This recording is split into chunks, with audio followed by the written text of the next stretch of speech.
Hey, what's up, everyone? This is Roy with Paternity University. In this video, I'm going to talk about some of the 5 mistakes that I made when starting off so that you don't have to. The whole purpose of Paternity University, in addition to building a full community of DNA agency owners, is for me to really document some of the mistakes and successes that I had, but more so some of the mistakes so that you don't have to make them. That's essentially what you're getting this for. So, without further ado, I'm going to share my screen because I have a whole list. All right, here we go. So number one of the mistakes that I made when starting out, not really in order, but some of the early mistakes that I remember. One was I was being too eager for the sale.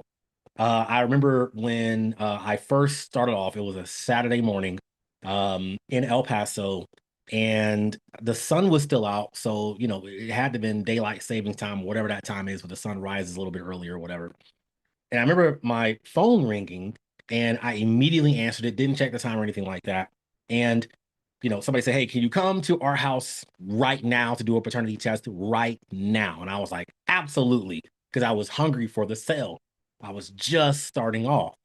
And I, got up out of bed and put on my, Assurance DNA polo and all that stuff. And my wife asked me, "Hey, you know what time it is?" I was like, "No," I checked and it was like 7:20 in the morning or something like that. And she said, I don't think it's a good idea for you to go to somebody's house for a paternity test at 7 o'clock in the morning. First off, you need to have hours, set hours. And I said, "Well, no, I really want to make this sell." And she said, "No, no, no. Did you even tell them your price?" And I said, "Actually, no, I didn't tell them my price." She said, "Call them back and tell them your price." I said, "Okay." I called back, told them my price. I think it was $329 at the time or something like that for a legal paternity test. And the guy got mad. It was a guy who called me. You could hear the woman in the background crying almost hysterically. The guy got mad. He's like, "I thought this was going to be free." Yada, yada, yada. Hangs up the phone. And I figured out from that point, usually if somebody is calling you at 7 o'clock in the morning or, late at night, they probably just got done having a big argument about the paternity of that child. All right. And that's probably not a place that you want to go, especially if you're going to their house. Being too eager for the sale can put you in a dangerous position. And you can easily undersell your services. If I think about it now, if someone wanted a mobile paternity test at 7 o'clock in the morning, and if they weren't arguing, they actually just wanted one, I would probably charge them an extra $200. It was like, "Hey, if you're having me leave my home to do a paternity test, well, you're gonna have to pay. All right, I'm not gonna undersell that service." So, I get it when you're first starting off, you want to make the sale, but sometimes all money ain't good money, right?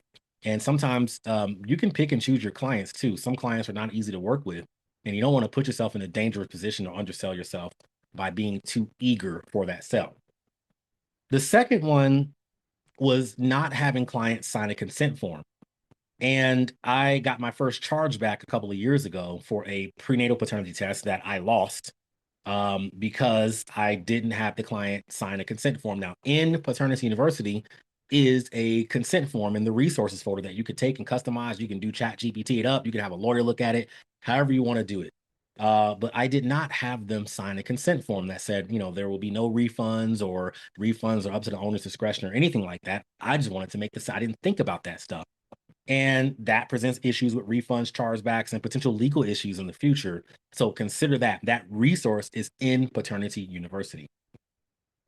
Another one, not setting a mobile testing fee, right? On top of your regular legal DNA test fee or non legal, whatever you want to do, right?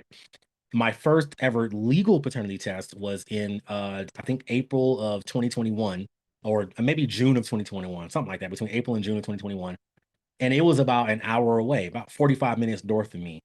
And I was so eager for the sale, and I just wanted to make that sale, and that's okay, fine. But I kind of undercharged. I didn't charge any mileage. I'm driving an hour out, and I probably should have done that.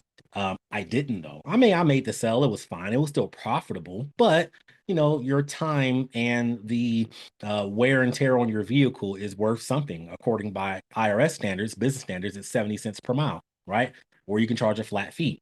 So if you're going to go out of your a general range for testing. If you're going to do a mobile fee or a mobile test, or if you're nobody in that part of town does paternity testing, so you got to go to them. If you really want to do that, we'll charge a mileage fee because that's wear and tear on your vehicle, that's gas, etc. Charge a mileage fee. Okay.